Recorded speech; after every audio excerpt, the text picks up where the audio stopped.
Jephthah, the dangerous vow. Judges chapter 11 tells that Jephthah was the son of a woman scorned. And so his half-brothers drove him away.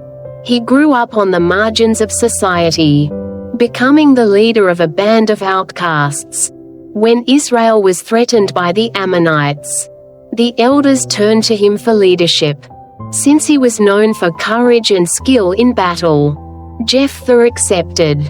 But he carried within him the wound of rejection. Before going into battle, he made a vow to the Lord, "If you give the Ammonites into my hands, whatever comes out of the door of my house to meet me when I return shall be the Lord's, and I will sacrifice it as a burnt offering."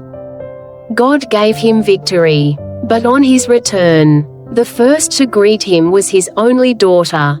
Jephthah tore his clothes in grief, yet kept his vow. She asked for 2 months to mourn her fate, and then submitted to it.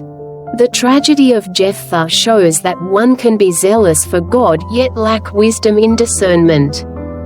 His deep wound of rejection may have driven him to prove his worth through a reckless vow that went beyond God's will.